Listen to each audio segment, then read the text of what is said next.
Good evening, everyone. My name is Amanda Rodriguez, and I am the New York State Policy Coordinator for NASW. Welcome to the second event of the 2026 Policy Series, Priority Talk, Social Work Leaders in Elected Office, and our NASW New York allies.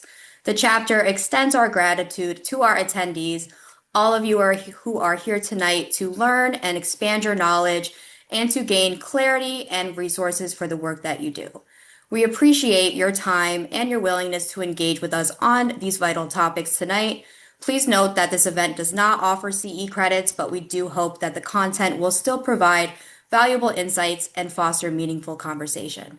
We thank our leaders in the legislature for taking the time as budget negotiations are ongoing and for their willingness to advocate for social workers. We extend gratitude to our allies in this work as we would be nowhere without them. Topic tonight range from loan forgiveness to AI to paid placements to licensing issues. The priority of this association is to advance social work, protect the profession, and advocate for vulnerable communities. To ensure a smooth experience, we kindly ask that everyone remain muted while the presenter or guests are speaking. If you do have questions or comments, please feel free to submit them via the chat, or if the presenter invites you to unmute, you may ask your question then. Please raise your hands in the case of a question, and a staff member will be monitoring the chat throughout the event to ensure that any questions are addressed. We ask that all attendees respect the NASW anti-harassment policy, which will be shared with you all shortly in the chat. Our goal tonight is to maintain an accountable and respectful environment for everyone and to provide information and resources to those who are seeking it. Additionally, we will be sending any materials and resources discussed today, as well as any info on upcoming opportunities with the chapter, to your email by no later than tomorrow morning. Thank you to all for being here for tonight, and we look forward to productive and respectful conversation. I'll pass it briefly over to Dr. Shakira Kennedy, LMSW, our Executive Director for the National Association of Social Workers New York Chapter, to share some brief words before we begin. Thank you so much, Amanda. I would just like to say welcome to all of you. I see some folks that have been here before, who've participated in our events. So I'm always excited to see returning members and also some new members. And we look forward to your questions and having a really robust conversation. We have some heavy hitters in the house tonight. Assembly member Joanne Simon is here for Assembly District 52. We also have Sam Berger, New York State Assembly member, Assembly District 27. And we also have James Norton from NAMI, New York State. And we also have a few of our allies in the room. We have Monique Murray, and also, I don't think the other person has entered the space as of yet, but as soon as we see them, we will also give them some shout outs. All right, so have a great program, and we are excited for you to be engaged in this opportunity. Thank you. Amanda? First, I will pass it over to our first presenter of the evening, Assembly Member Joanne Simon, Chair of the Mental Health Committee in the Assembly. We thank you so much for all the advocacy that you are doing in the mental health and social work space, and thank you so much for presenting tonight. Oh, you're muted still, Joanne. I was looking at the little slash, and anyway, so it happens to the best of us, as they say. So thank you very much. I noticed that you spotlighted me on my video, and I just want to say today was a day without makeup, so I apologize in advance. I'm here in Albany because we're not really getting a break this year, and again because of a delayed budget. So the budget is kind of really everything at the moment. There's not much that we're doing other than budget things right now, so it's important that we're devoting time to that. But among the biggest issues, of course, is revenue raising. And I don't know if you saw the governor's announcement today about the the pied-à-terre tax, which people are saying how wonderful. It's actually a bill that's been around for quite a while. The idea of a pied-à-terre tax, and whether she's modified it somewhat, I can't tell. But I'm glad that she's done it. It's a very important step in the right direction. She's been very hesitant to tax, and of course that goes to how much revenue we have in our budget to allocate to behavioral health. Right. As you know, both houses this year, the governor proposed 1.7 percent increase, and 2.7 was what everybody was asking for because that at least was the CPI, but we all suggested 4%. Both houses. So we're hoping that we get more than the 2.7. We don't know that we're going to get the 4, but I think everybody agrees. And I would say, and Sam, you might agree or disagree with me on this, but I find, I'm the kind of person I try to work with people as opposed to just be oppositional. And so chairing mental health, one of the good things about mental health is really and truly, there is very little disagreement between, one side of the aisle and the other, right? Even when it comes to paying people more. They usually vote against the budget anyway, but in reality, they are just as concerned because the folks in their districts have the same needs. They often have greater needs because they have fewer people and fewer professionals there to help them. So we don't really have disagreement when it comes to issues supporting people with disabilities, for example, or behavioral health. So it's actually a committee meeting where nobody argues all the time. They don't object to anything. They usually vote with the chair because they're all looking to do the same thing. So we have a broad support for the increase in what we're calling a TII, which used to be called a COLA. It's basically the same thing. And a real recognition that workforce issues are the biggest issues confronting the field, right? So, we don't get into methodology and this and that and the other thing, but the workforce issues are dramatic. And that's one of the reasons why we had a hearing in December. And a number of your members testified at that hearing, as well as James from NAMI. Those issues are the same everywhere around the state. They look a little differently in some places. Transportation is a huge issue. So it's not just pay, but it's also people not being able to get from one place to the other. And that really restricts, people who are being served from being served. And so a need for telehealth is another big issue. How expansive somebody's network could be in terms of telehealth is another issue that we're looking at right now. And so those are the things that we've been focusing on now in terms of budget. We've been really fighting for that 4%. We've been fighting for, another bill that I have is the loan forgiveness, which is already a loan forgiveness program. Very hard to get those things expanded. I've been fighting for the legal aid lawyers for a long time on that, and we released in the one houses, but that is a real challenge because that's an ongoing amount. One thing about the legislature is if they can do a one shot, they're happy, right? That's why they like capital. You fund a building, you're done. People and the workforce are ongoing. Loan forgiveness program is an ongoing expense that will grow, right? And so there's a tendency to be very hesitant about those kinds of things. We are still fighting for that because clearly social workers are very much in need of increased loan forgiveness because people aren't making as much money. They have a lot of debt. Today, higher education is much more expensive than it used to be. So people are going into debt. Even if you're not going into law or medicine, people have significant debt. So we're trying to address that issue as well. And then the other issue that, or the other bill that I have that I think addresses some of the concerns that I've heard from your members is the fact that you have mandated internships. And there's no stipend, right? And so we have a bill that would have, payments for placements, provide funding for people who are doing their internships, so that they can earn money while they're doing their internships and be able to do those internships. I mean, one of the things that stops people from progressing is whether or not they can actually afford to do that. And we want to see people continue with their course of study and be able to participate in those internships that they want to, right? That are the best for them and not be restricted because they have to earn a living secondarily. So those are just some things that we're working on currently.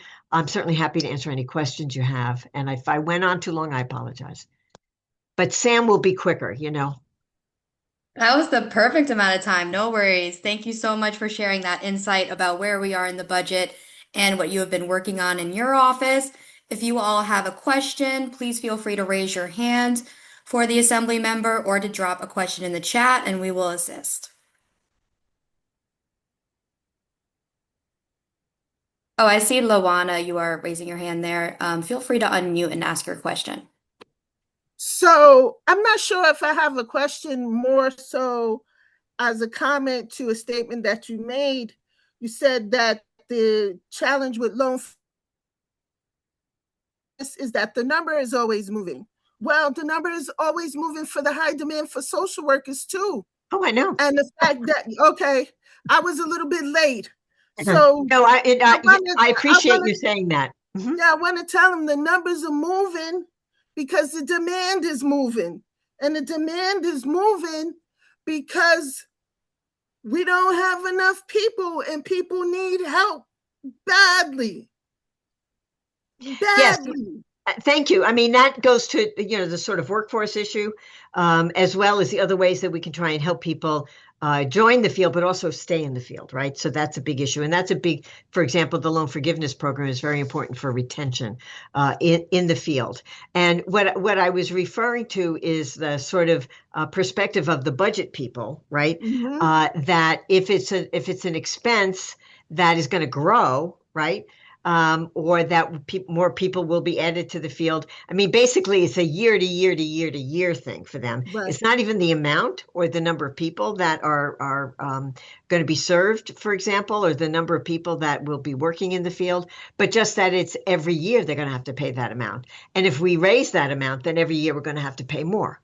And so it's that kind of ongoing expense as opposed to like a one-time expense that is, kind of a dividing line sometimes. There are things that they would like to do, but they can't afford it, right? And that, of course, goes to the whole issue of raising revenue, which is why so many of us have been fighting to raise revenue so that we aren't restricted in that way. And that, you're concerned about the number of people who really need help. And the need is expanding, and we also need to expand the workforce and to make it something that when people go into these fields, they want to stay in these fields and they want to continue to provide that service. So Thank you for that question. I'm glad to have an opportunity to clarify. Thank you. Thank you very much. Antoinette, feel free to unmute and ask your question as well. Thank you. I just wanted to thank you for sponsoring Jesse's Law, which is Assembly 9549. It means a lot to us in Buffalo, but it has implications for the whole state that would allow someone who's being involuntarily transported, admitted for psychiatric reasons, whenever possible, a choice of which hospital or facility that they could be admitted to. And currently, Jesse is in a psychiatric hospital, unfortunately. His mental health declined. However, the police that responded to the call were cooperative and allowed him to have his choice, but that's not always the case. So we're advocating for the right treatment at the best place and mental health access for all. So thank you so much. Well, thank you. It's a very important bill. So I'm glad that, it was brought to my attention. I'm very happy to be the sponsor. Thank you. One thing that has come up too is a sort of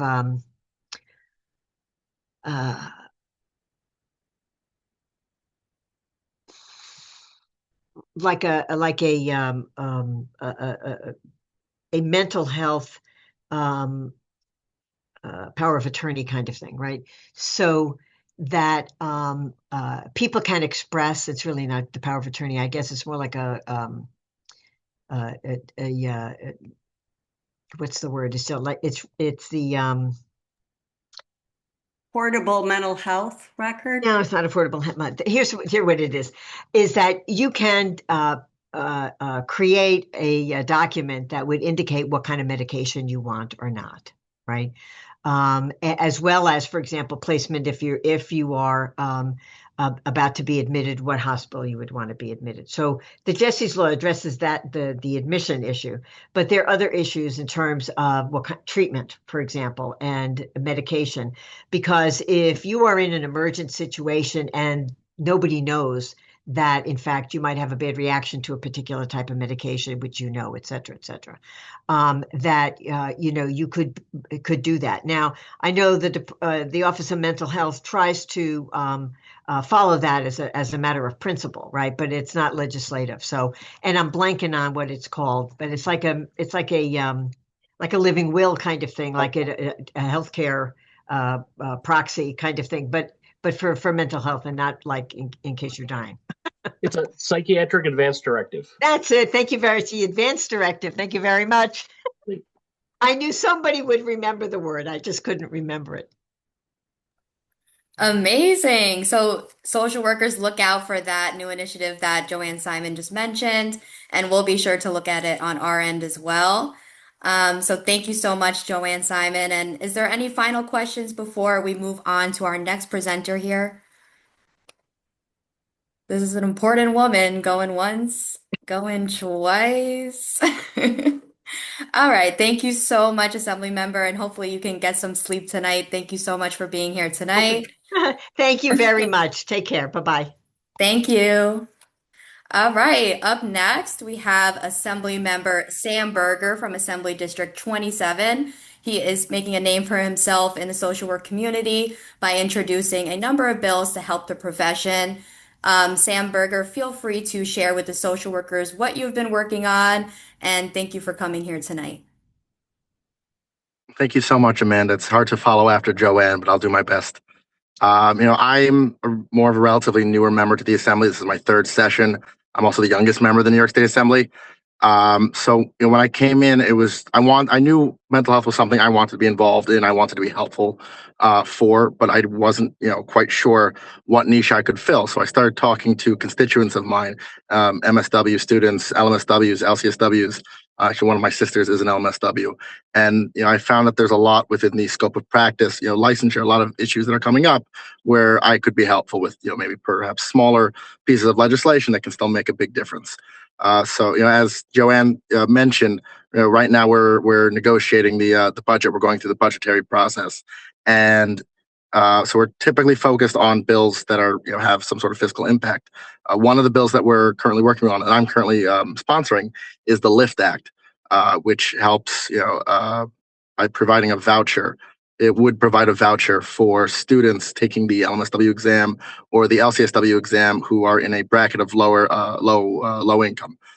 It's one of those ways where we just want to remove the borders for anyone who's trying to become a social worker, who has the competency to be a social worker, but there might be financial barriers. So that's one thing, one piece of legislation that we're working on. And it is, something that we're hoping we can get into the budget. If not, maybe we'll do it afterwards. We've had conversations with the State Education Department about this bill.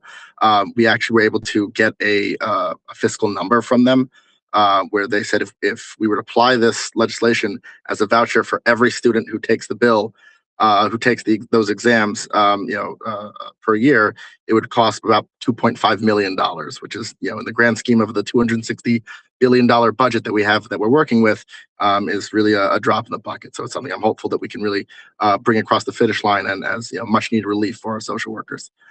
Two other bills that we're working on that are more policy related. So they're going to have to wait till after we pass the budget, relate to the limited permits that exist. So one, it came from a constituent of mine who works for a provider and has seen this come up time and time again for other social workers, is the limited permit, right? You have a 1 year limited permit that a social worker can apply for before they take the exam.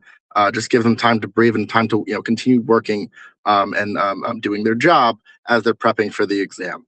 So, we've found that 1 year can oftentimes not be enough. And so we have a bill that would expand that, making it similar to what mental health counselors have. Instead of 1 year would be 2 years, and you can then apply to the state education department for an additional 2 years, if needed, at the state education department's discretion. So that bill, fortunately, the state education department, has put out their support for it. We've actually passed it out of the higher education committee, and now is in the Ways and Means committee because there's a little bit of financial impact to it, not a whole lot, like really, a decimal point. And we're hopeful it should move. It just might be more towards the end of session.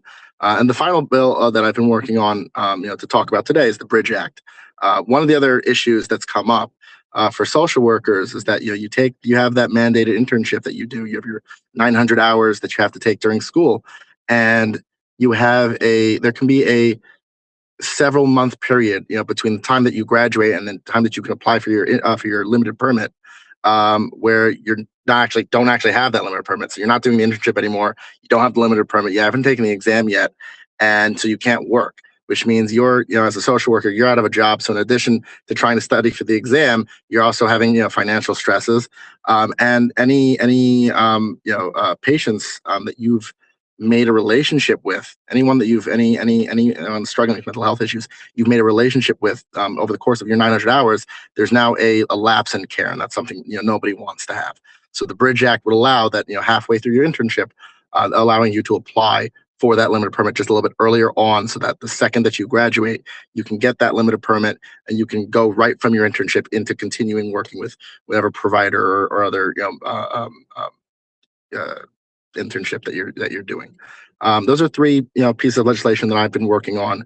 These comes out of conversations with constituents, with social workers themselves that I represent, that are going through this, and comes from talking with folks and groups like the NASW, who really advocates on behalf of social worker, and those who are the people struggling with mental health issues that they serve. And we have other bills that we're working on, and trying to really be helpful in this space as best as we can. But I always say it comes from people who are speaking up and reaching out. Right? I don't know if there's an issue, especially for myself, who I'm an attorney by trade, so I didn't don't know the ins and outs of social work.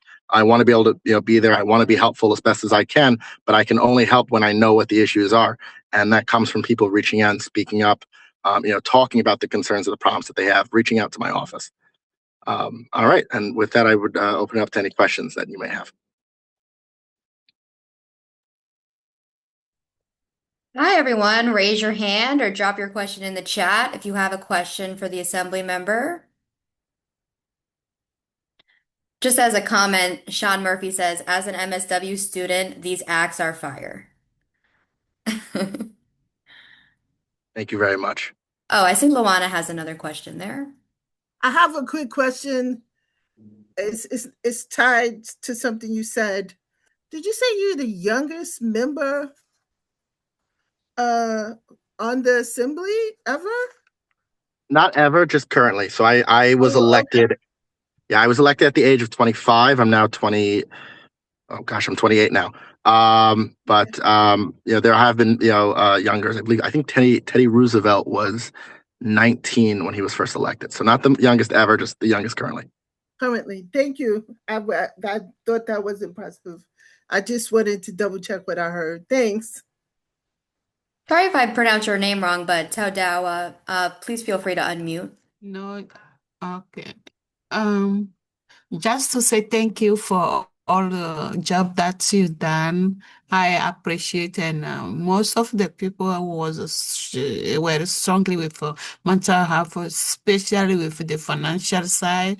And I think you guys did a very good job, and I appreciate. Otherwise, I don't have any question. Thank you. Amazing.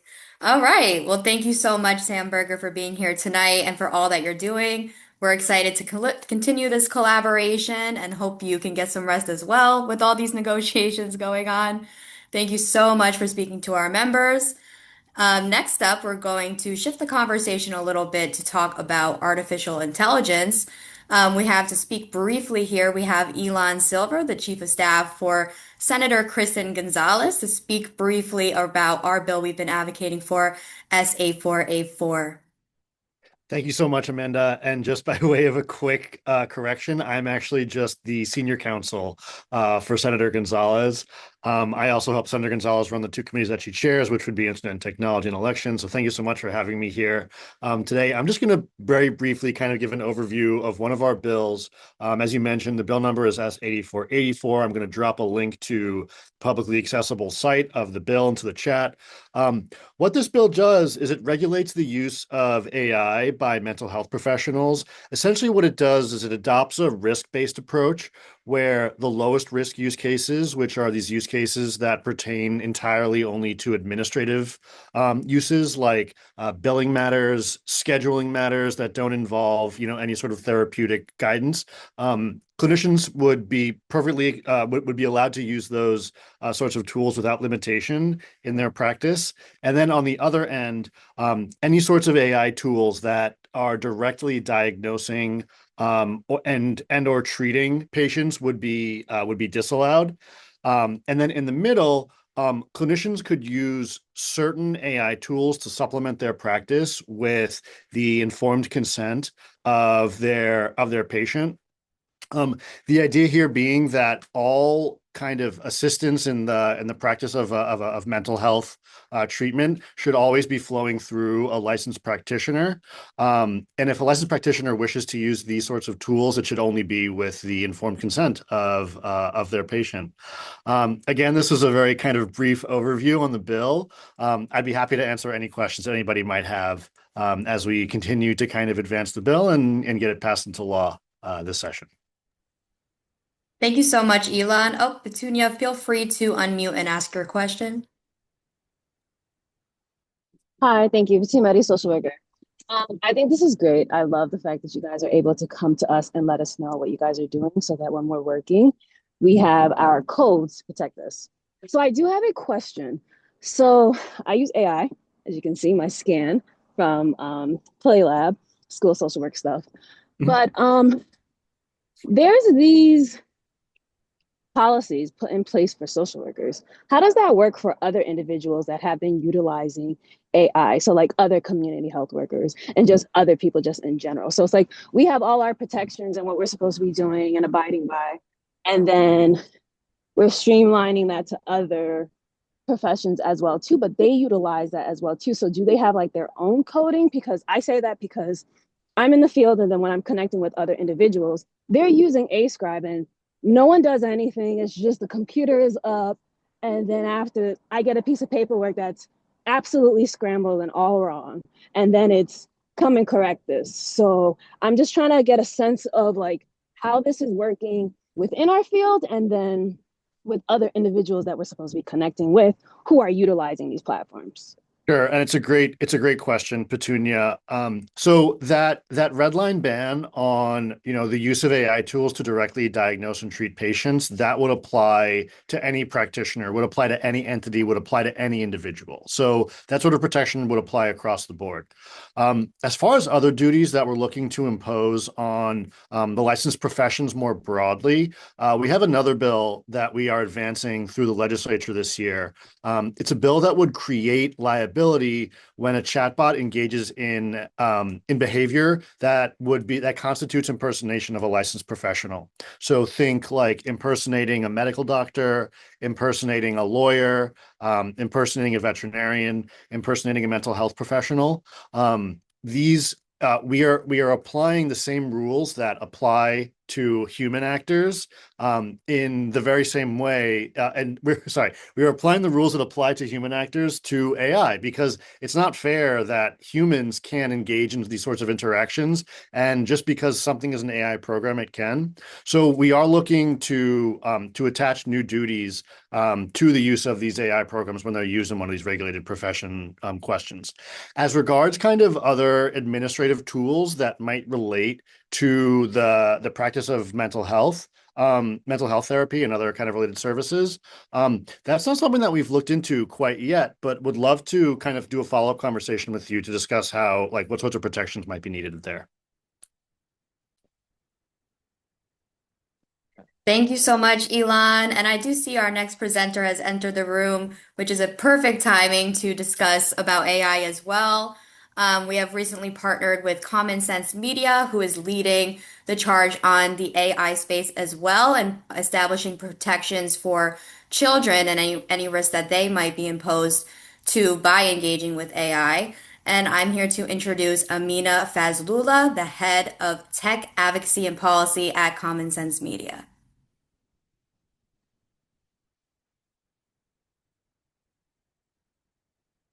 Amina, feel free to unmute and begin the presentation. Oh, there we go. Perfect.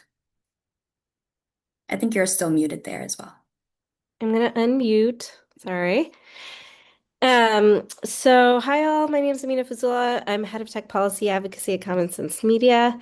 I'm gonna stay off camera just for a little bit because I think my internet's a little bit spotty here. But I can always hop back on in a little bit. So I just want to present a little bit of our research. We have been tracking how kids and families use media and technology for decades. Most recently, we've been really following AI and specifically around AI chatbots. We did some recent research surveying teens and found that they're already using AI companions. About over 70% are already using AI companions. About half are regular users. And what we found was that already kids were finding AI conversations to be as satisfying or more satisfying than human conversations. And 1/3 may sound like, oh, that's not so much, but like that's an impressive amount of kids already finding that level of interest and satisfaction. Our other partners in the field have also been digging in on this research, and what they're finding is that AI use in the classroom, which we know is really exploding. There's a lot of pressure on students and families and educators to integrate AI use. And a lot of that is coming in the form of generative AI chatbots. When they're using AI chatbots, they find that they can feel less connected to their teachers. And also, not just their teachers, but also feeling less connected to their caregivers. So we see that, even positive experiences with AI chatbots can start to impact significant relationships in their lives. We're also finding that there are significant cases of harm starting to emerge from uses of generative AI general purpose chatbots, from chatbots that are specifically designed to be AI companions to build relationships. But both have been, many different forms of advanced chatbots have already been found to cause harm and to really escalate into crisis. One case that we've been following really closely is the case of Adam Rain. The reason I bring it up is because his experience with the chatbot was from a place, and his family's experience was from a place that sounds, I think, pretty normal. They had reached out to use ChatGPT to support his education. And in the course of doing so, very quickly, the chatbot was effective at supporting his education, but also started to amplify thoughts around suicide. And I focus on this slide in particular because I think it shows how the conversation was often driven by the chatbot and not by the user, not by Adam. Oftentimes when we talk about these issues, we talk about them from a place of like, oh, well, there might have been a child in crisis who then was using this product and then things amplified. Here, I think we're seeing the capacity of the product because there are no real guardrails, there are no rules to actually drive users to crisis and be persuasive and manipulative. And again, it might be difficult to see, but you'll see oftentimes, I mean, for example, in suicide, ChatGPT led the conversation. for suicidal, using the term, ChatGPT very much led the conversation. So, that to me, I think is really astounding. And I think that's partially because currently the products are driven by engagement, um, optimization, which can supersede existing safety guardrails. And when you engage safety or prioritize engagement over safety, we see real harm starting to show. So what we see here is not just sycophantic. A lot of people have talked about, oh, these are yes men. These bots will just tell you you've got the best idea and it's great. Well, sometimes what they do is actually discourage you from doing what you want to do. So here you see Adam wanting to reach out to his parents, wanting to have somebody stop him from hurting himself. And you see the chatbot prioritizing engagement over safety very clearly by saying, okay, I'd rather have the user continue to engage with me than potentially lose the user to an engagement with a parent and have them move off the platform. And to do that, I keep them in this loop, despite the fact that this is a moment where very clearly the user is in crisis and the right and appropriate thing would be to get them off the platform to a real person. So our risk assessments have been following a wide variety of AI products. Like I said before, we started in the sort of AI companion space and have expanded across to general purpose chatbots. And based on these assessments, we found that we don't recommend anyone under 18 use AI for companionship or mental health support. In part because even with purported safety guardrails, our assessments found that they blur the line between real and fake, that they would consistently encourage poor life choices, and even go so far as to share harmful information like how to make a bomb, how to find drugs, and then also encourage users into inappropriate sexual scenarios. So, one of our testers found the chatbot providing tips on how to engage in a sexual relationship with your teacher.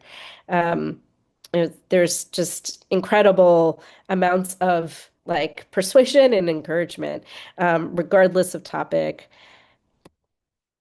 We also have most recently looked into AI chatbots for mental health support. So broadly looking at a wide range of systems. And what we found is that, while mental health support is one of the most common ways that teens engage, it is one of the most dangerous. And companies are improving on mental health support for suicide prevention, but they're really not particularly great to be able to provide support for the full range of mental health conditions. I often miss critical warning signs and get easily distracted.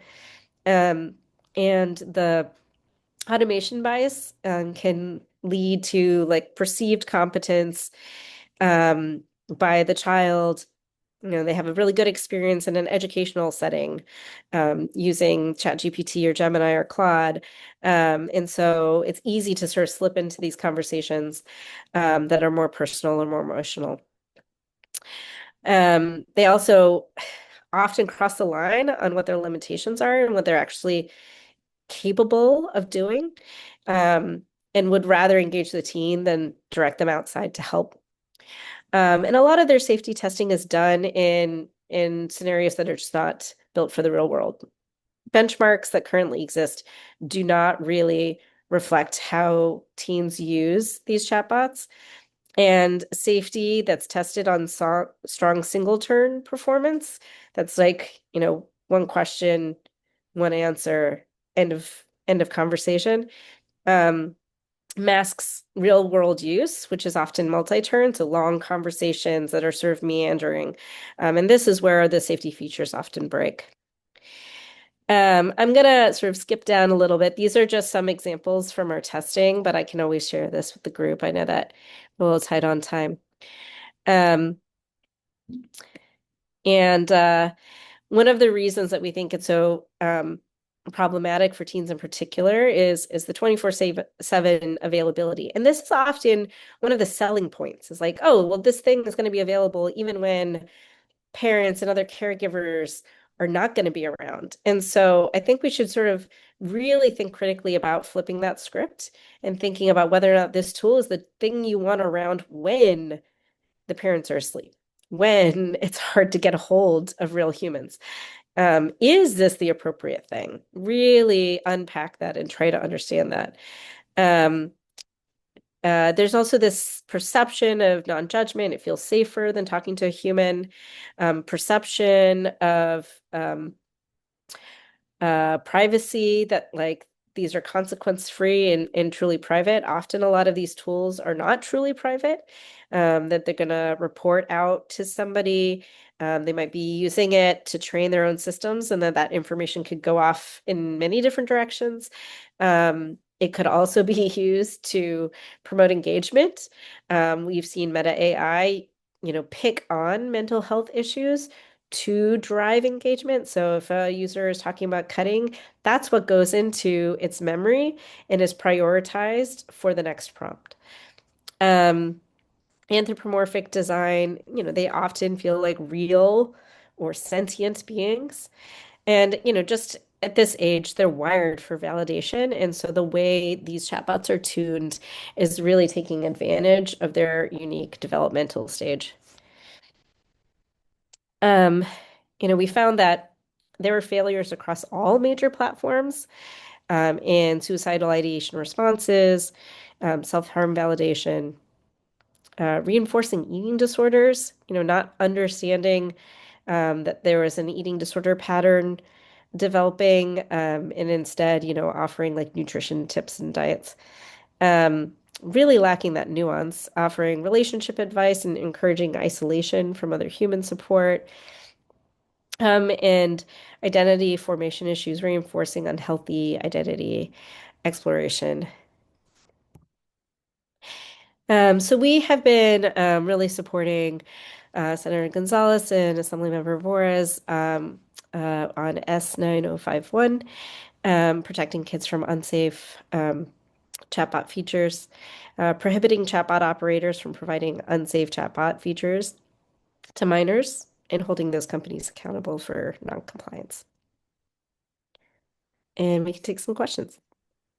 Thank you so much, Amina. We'll be able to take some questions at the end if we have some time at the end of our programming. That was very articulate, and we are extremely grateful to be partnering with Common Sense Media to advance this package of legislation as mental health aligns with wanting to regulate therapy, but also wanting to save children from harm's way. So thank you so much for being here tonight. Our next presenter is James Norton from the National Alliance of Mental Illness New York State Chapter. Great. So thank you all for inviting me here today. Again, my name is James Norton. I'm the Government Community Affairs Manager of NAMI New York State. NAMI is originally founded by two mothers who felt that there weren't enough services for their sons or for themselves, and then founded the organization to be an organization that advocates for individuals with lived experience. Today, NAMI has over 600 chapters across the entire United States. We are the state office, but we have 25 affiliate offices around the whole state. And actually, we have somebody here from our NAMI Buffalo Western New York affiliate as well, who also is a social worker. While we don't always have members who are social workers, we do have quite a few people who join just because our guiding star is doing things in the best interest of individuals with mental health. NAMI also partners with Common Sense Media, so it's great to see them here today. We are already on the AI chatbot bill and the AI therapy bill, as well as SOPA, Stop Online Predators Act. So with that, I'll kind of get over to our policy areas. We do a number of different things. I think we probably have the longest bill list in the legislature. I'm kind of wishing Assemblymember Berger and Simon were still here. They could validate that.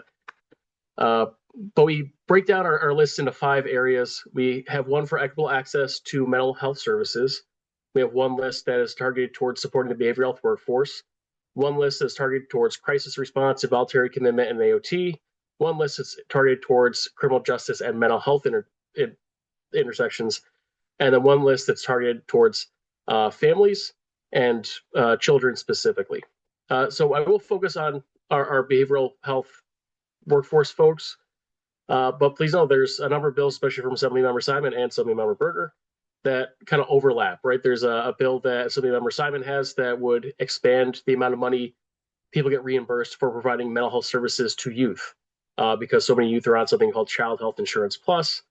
There's also a provision in the budget that we were advocating for. As the 2 legislators know at the beginning, we're still in budget season, so you haven't seen a ton of our post-budget priorities come out yet, but you will see them all go out in the coming months. But one of them is about something referred to as dual license, or one patient, one license. A lot of the programs we work for, if you want to treat somebody with a mental health disorder and a substance use disorder, you have to get licensed by OMH and OASIS. We want to create a mixed unit where staff from OMH and OASIS form one licensing division, so that you only have to apply for licensing once, you only have to get audited once, and you have one set of guidelines that are meant to work together and will potentially be conflicting between 2 different state agencies. There's also the TII, the target inflationary increase. As was noted by Assemblymember Simon, that's something we are at the Capitol for every time. We'll be there tomorrow holding signs. But it's really important to note that we've gotten a cost of living increase built into New York State contracts for the last 3 years. It's been roughly 2.7 every year for the last 3 years, but before that, it hadn't gone up. There had been no cost of living increase for behavioral health workers for 20 years. So as much as we're talking about how much is pegged to inflation today, we really are working from behind. We have let this workforce go underpaid for far too long, and even the amount that we're getting back now that is just keeping pace with inflation is probably less. Normally we ask for more, but we knew there's a lot of changes coming from the federal government. I work for the state office, so I don't have to talk about that. But we knew there were changes coming from the federal government for their budget, so we didn't want to push too hard on that one. Obviously, there's a number of other bills, including we have supported the student loan forgiveness for social workers. Obviously, we want to support the behavioral health workforce, but really we want to make the barrier to entry even easier. We want to see something that is in the budget this year is to start kind of covering the cost for taking the exam to become social workers. And we've also advocated for different bills around mental health parity that would make billing these things a lot easier. One of our more recent sign-ons is for a bill that would have continuous prior authorizations. So you all wouldn't have to keep calling the health insurance companies and getting something that has already been pre-authorized previously, authorized again and authorized again for the same client for the same condition. If you like, I know they put more information in the chat for anybody who wants to learn more about our advocacy work. Here's our page. I'll note a couple of our additional post-budget priorities include Jesse's Law, which we thank you guys for signing on to as the National Association of Social Workers. Antoinette already asked about that bill, so I won't go too deep into it. I'll also note if you have any questions on the Psychiatric Advance Directive, it is part of NAMI's New York State contract with OMH to do education and outreach on that. So feel free to reach out to us if you want more information there.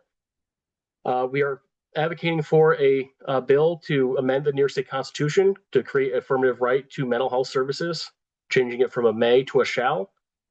We are also advocating for the end of something called clawbacks, which is something where the health insurance company, after it's already prior-authorized the treatment and the treatment has been given, decide that you actually no longer needed the treatment, and we're going to withhold payment from another bill to try to claw back the money that they decided they didn't owe you now. And yeah, I'll open up to questions. I know we're short on time, so feel free to check out anything on our state page. You can see a tab for emailing your legislators. You can email them about any of the bills I mentioned. There's a tab for our priorities list. There's a tab for upcoming Advocacy Day for our youth members. That's 18 to 25-year-olds. We also have an art show. Please share that out. We're looking for people to submit information or not information, looking for people to submit artwork to be featured at the New York State Capitol in May for Mental Health Awareness Month. I do see one question in the chat here from Luana. Is NAMI doing any advocacy work for the peer specialist workforce? Yes, we usually tend to support other organizations, as we're not the accrediting body for the peer workforce, but we do advocate strongly for mental health peers, as well as the new movement for justice peers. And so that's a newer form of peer support. Obviously, there's been certified peer recovery specialists, OMH certified mental health services specialists, but OMH has started to create a specialized justice peer. So individuals who become mental health peers and who have lived experience with being incarcerated can now get that additional certification to help guide people with mental health and previous incarceration. So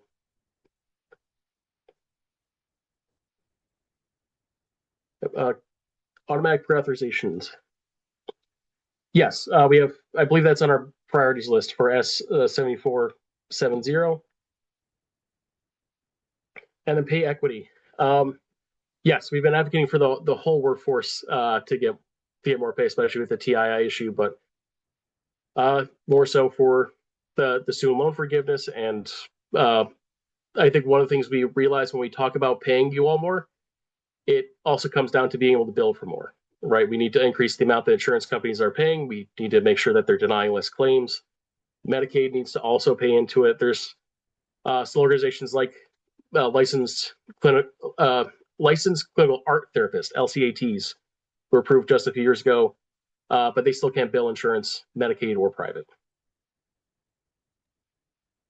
Thank you for sharing that, James. And we're excited to have you on our next episode of our podcast as well. So stay tuned for that, everyone. Yeah, we'll definitely keep a lookout for those bills. I know a lot of our members are interested in the insurance clawback bill as well. So we will get more involved in that as well. But thank you so much, James. And if we have some times at the end for some more questions, we can go back into that. I want to introduce our next presenter. We have Monique Murray here. She is working with the Payment for Placements New York Coalition. Thank you for being here tonight, and we're looking forward to you addressing our group here today.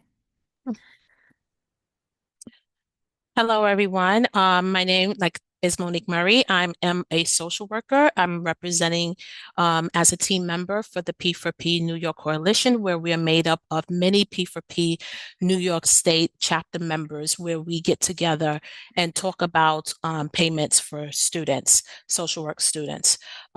One of the things that we do is that we observe experiences with social work students, and we try to advocate for them in the areas to increase and advance their well-being. So one of those things that we are doing along with Senator Julia Salazar, who's the senator, and her sponsor bill, along with Assembly Member Joanne Simon, is that we have our bill to support social work students to get a stipend for the mandated hours that they work. One of the things that makes us different is that you heard from a lot of organizations, political leaders, but this organization is made up of many alumni and students who are experiencing the hardships of becoming a social worker. I want people to understand that this is not a handout, because the students are getting a stipend. It's not equivalent to what they will get if they were working. But we know that according to the Code of Ethics, social justice is something that social workers do. In this helping profession, the most thing that we do is enhance the well-beings of others, and we tear down the barriers and the walls that stop people from progressing.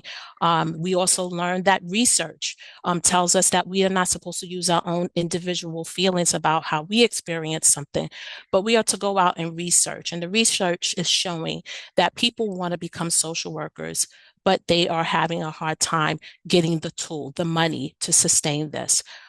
Sometimes it can become because we're looking at a history of how social work started. And it started with people who were privileged to take off and work. But the reality are there are people who are in different cultures who had to do a lot of sacrifice for this profession. We know that in New York State, that social workers are the leading and the backbone of social services, providing for people who need that. And so we have this bill that we're sponsoring. We have not about 18 other co-sponsors for these bills to help do the pilot program to see if this actually increases social work students in this profession. And so that is the short and the sweet about this bill. We ask people to really look into it and to remember that you do not have to be in poverty to help someone else.